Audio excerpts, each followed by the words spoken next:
שלום לכולם, מדברת המורה נורית.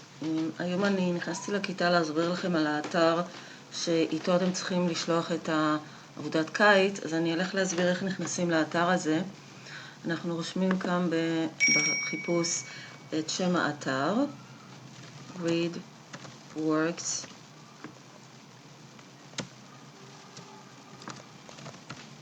ReadWorks Digital. בוחרים באופציה הראשונה.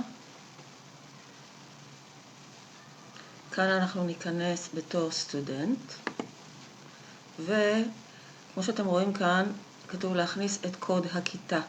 קוד הכיתה שלכם הקבוע, שאיתו אתם נכנסים כל פעם שאתם נכנסים לאתר הזה, הוא YA4UWJ.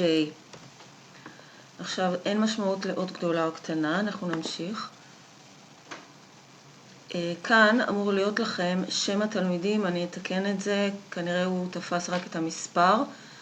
אז נגיד שזה שם של תלמיד, אתם תראו את השם שלכם. אני אכנס לצורך הדוגמה לתלמיד הראשון. עכשיו בגלל שזה פעם ראשונה שאתם נכנסים לאתר, אין לכם עוד סיסמה בעצם, היה לכם קוד כיתה ועכשיו אתם צריכים סיסמה. אז אנחנו ניצור סיסמה חדשה, נלחץ על Change Password, נרשום חד פעמית את המספר 1234, שזה היה הסיסמה הראשונית של כולם. כאן, איפה שכתוב New Password, אנחנו נרשום את הסיסמה, נבחר סיסמה ונרשום אותה, וזאת תהיה הסיסמה שאיתה אתם תיכנסו גם כל פעם שאתם נכנסים לאתר. חוזרים על הסיסמה עוד פעם כאן בחלק השני, ולוחצים על Change Password. ברגע שלחצנו על Change Password, יש לנו סיסמה חדשה ואיתה אנחנו נכנסים לאתר. בפעם הזאת, כשנלחץ על Change Password, הוא יבקש מאיתנו לרשום את הסיסמה עוד פעם, אז נרשום עוד פעם. אז עכשיו, אם נסכם את הכל, כל פעם שאנחנו נכנסים לאתר, יש לנו שני דברים שאנחנו מכניסים. נכנסים לסטודנט, לקלאס קוד, עם הקוד YA4UWJ, ואחר כך עם הסיסמה שאנחנו נרשמנו איתה. ואז נכנסים לאתר. באתר אתם תראו 4 אנסינים.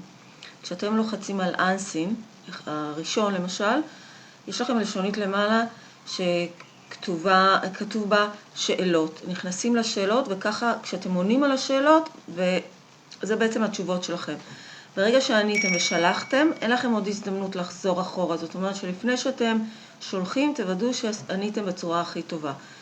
את השאלות האמריקאיות ששלחתם, אתם מקבלים עליהם ציון מיידי, והציון הנוסף של השאלות הפתוחות, אנחנו נשלים לכם אותם, ואז נסכם את הציון של 4 האנסינים, זה יהיה הציון שלכם לתחילת שנה לעבודת קיץ.